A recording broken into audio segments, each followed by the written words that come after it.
Welcome to the Awesome Pod Mix. You are listening to Abby. The idea behind this podcast was to talk about how certain movies and TV shows made me feel when I watched them for the very first time. A reputed filmmaker once said, when a piece of art invokes a similar feeling amidst a large audience, it's the triumph of the filmmaker.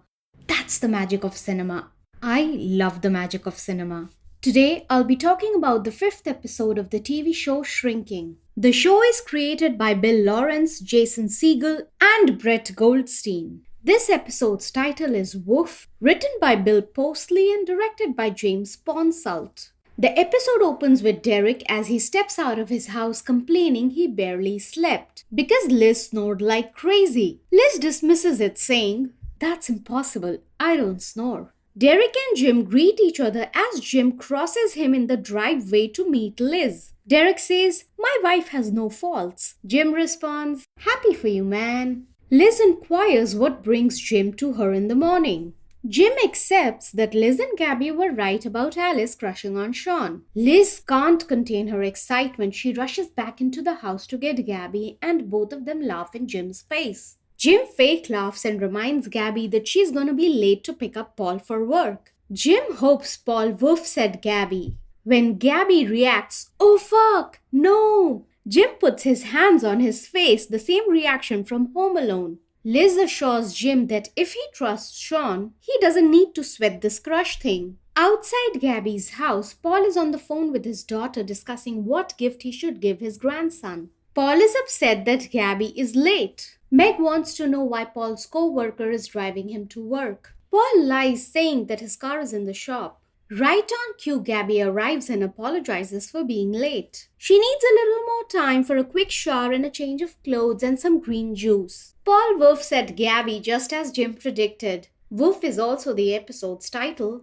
The title sequence begins. At home, Alice looks at Sean's new license photo. Of course she finds it cute. She insists that Jim say the same. Jim takes it a little too far and makes it weird. Sean receives a text from his dad to meet up. Sean is avoiding him. Jim is in a dysfunctional relationship with Paul. He suggests that it's no use for either of them to be resentful. They need to grab these relationships by the balls. Jason demonstrates it, and he's so committed to doing these bits. Both Sean and Alice call it weird. At the office, Gabby is in a session with a couple, Mark and Donna. Donna is fighting about her husband Mark's dream cheating. Dream cheating is totally a thing. I feel so guilty when I dream cheat. Don't even get me started. Gabby suggests that instead of pointing fingers and one-upping each other, they need to share their insecurities and process them together. Donna checks if Gabby follows the same process in her marriage. Gabby responds, "You betcha." In Paul's cabin, Gabby is upset with herself for saying the words "you betcha." She asks who even says "you betcha." Paul says Reba McEntire. She's a yesteryear actor who holds the title of the Queen of Country. Gabby actually wanted to say, "Marriage is a big ass pit of misery, and that's why I got divorced, because it slowly sucks away your soul until you wake up one day and don't even recognize yourself in the mirror anymore." Gabby wants Paul to cheer her up. Paul says, "Marriage is an institution that was created back when people died young. It was built on land ownership and procreation." Paul even makes the inappropriate gesture for procreation, and Gabby reacts disgusted. Paul continues, "These days it's mainly to subjugate women and sell air fryers." Thank you for your insights, Paul. Paul sucks at pep talks, and Gabby's glad he's Jim's mentor and not hers. Outside of Paul's cabin, Jim is texting Grace to revert. He contemplates whether he should go and confront Paul, but he walks the other way. Paul and Gabby's conversation is interrupted by someone. It's Jim. I was so not expecting that. Jim accepts that he needs help. Jim is aware that Paul thinks Jim has made some bad choices. He requests Paul if they can just move forward, but Paul isn't interested, so he buzzes at Jim. Jim isn't a fan of the buzzer. He says, "I used to think I knew how you felt about me. I guess I was wrong. And that's okay, because I don't need your advice. And I don't need your validation. So how about henceforth, going forward, you and I just don't talk at all?" Jim gestures to zip his mouth, toss over the keys to Gabby, leave Paul's cabin, and mouth bye Paul. I just love the way Jason Segel acts. At Brian's home, he's trying out a new bow tie and he's worried instead of looking cute, he looks like the character Smithers from The Simpsons. Brian, buddy, at the moment you do look like him. Charlie, Brian's partner, doesn't even glance at Brian and says he looks cute. I don't know, I can't trust Charlie's opinion at the moment. I love Brian, but I don't know if the bow tie is suiting him. Of course, Brian complains that Charlie didn't even glance. At Jim's office kitchen, Brian marches in saying he's got important news. He says things like sorry, not sorry, and how he can say anything because he has the ability to pull it off with an undercurrent of irony, so you know he's in on the joke. Gabby responds, la la la, is this your fucking podcast? Speed it up. Yes, Gabby, it is my podcast. Brian didn't say that, I'm saying it. Come to think of it, Brian should totally have a podcast titled Everything Goes My Way. And I should have Michael Urie as a guest on my podcast. Brian reveals he's about to propose to Charlie. Jim and Gabby are anything but excited because he's said it a million times before and it hasn't happened yet. It feels like, Gabby says, little itty bitty baby bitch bullshit. I'm totally going to use this in my daily conversations. Brian reacts saying, you're a monster. Jim says, sorry, not sorry. Of course, Jim nailed it. Brian says, I'm buying the ring and rubbing it in your fucking faces. Don't do it to just show them. At the park, Sean meets his dad and his younger brother. Sean's mom got his medals framed for him and Sean's dad brings it for him. This triggers Sean. It's pretty evident from his reaction. I could sense it, but Sean's dad could not. Sean's very uncomfortable and wants to escape the situation. He tells his father he needs to go. Sean texts Alice to check if she would accompany him for a walk. Alice has her English class, but she skips it for Sean. At the store, Brian checks the ring he's already decided he would buy to propose to Charlie. It's perfect. Keith, the store manager, asks, so, do you want it? Brian, shaking his head in agreement, responds, I do not. Brian is me at the Apple store trying to purchase an iPhone, or any other Apple product for that matter. I need it, I want it, but there's just too much anxiety. I ask a ton of questions just to ensure that the transition from the previous iPhone to the new iPhone will be smooth. And then at the last moment, I chicken out. It's the same routine with any other Apple product that I want to buy. I know which one to buy because I've done my research and made up my mind. I just need some support to go through with the purchase. Oh, I can do a million things independently, all by myself. And this is where I get stuck. Why? At Paul's cabin, Paul is in a session with his patient Reggie suffering from crippling anxiety. Paul, would you like to take me on as a patient? I have crippling anxiety as well. Paul casually walks into Gabby's cabin and discusses about his patient Reggie. Gabby deduces that Paul is only here because he pushed Jim away and now he's missing him. She's been waiting for Paul's validation in hearing those words, I value your professional opinion.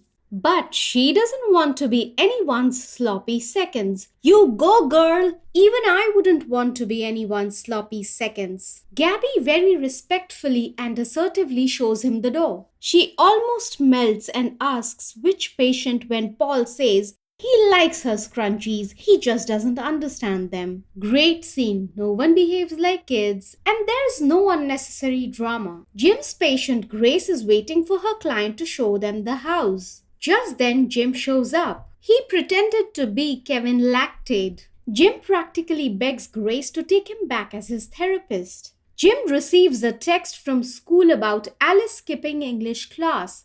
Grace is of no help. She scares Jim by saying she always skipped class to have sex with Donnie. Not her current husband, but another Donnie. Jim rushes to leave. On their walk toward the water tower, Sean discusses about his situation with his father. Alice agrees that dads are crazy. I do too. The song Me by the 1975 plays in the background. Sean spots the South Pasadena water tower and instantly wants to climb it. As Sean climbs the water tower, Alice gets worried and wants him to be careful. Sean watches the view of Pasadena from above the water tower and finds it calming. He wants to climb even higher. Alice arrives home and Jim confronts her about skipping class. He calls a young lady and Alice doesn't like it. Alice reminds Jim that he has no right to question her because a month ago she cleaned his cocaine off a picture of her Mimo. Alice reveals that Sean's meeting with his dad set him off and she's worried about him, which is the reason why she skipped her English class. Liz, Gabby, and Brian are hiking together.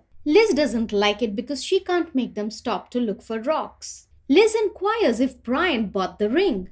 Brian conveniently tries to avoid the subject. He also lies blatantly when pressed about it. Liz and Gabby start to clap and say, "Show us the ring." Gabby has two theories. Either Charlie is not the right guy for Brian, or there's some trauma-informed avoidance. This is definitely there. Brian doesn't want marriage advice from Gabby. He apologizes and runs away. At Jim's house, Sean is in the jacuzzi. He's clearly sad. Jim asks Sean about the water tower. Sean blames Jim for pushing him to go see his dad. Sean not just wants to fire Jim for being his therapist, but he also doesn't want to live in the house anymore. That was brutal. At the park, Alice is pacing in front of the bench and Paul is seated sporting his white fedora. Alice discusses Sean's issue and how he's hurting. Paul wants Alice to stop pacing and sit and be mad.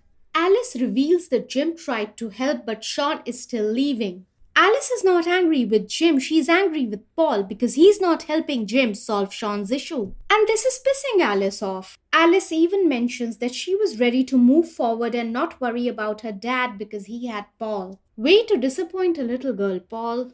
Alice in all her anger says, "That hat is ridiculous." Alice, honey, sweetie, baby, I'm with you on everything. But you don't say, "Indy's hat is ridiculous." No, no, no, no, no, no, no, no, no. Hell no. I know this one is white and not brown and not exactly like Indy's hat. But Harrison Ford has been rocking a fedora since 1981. Paul even says, "Now you're just trying to hurt me." Indeed she is, Paul. Indeed she is. Brian comes in to meet Gabby in her cabin with 2 cups of coffee. Brian puts 1 cup on Gabby's desk and takes his seat on the couch. Brian says, "If you're so desperate to psychoanalyze me, do it." Gabby responds, "Don't come in here with an attitude like that." Gabby apologizes for overstepping previously. Brian makes a thinking face and starts to open up. Brian says, "I was the gayest boy in Texas."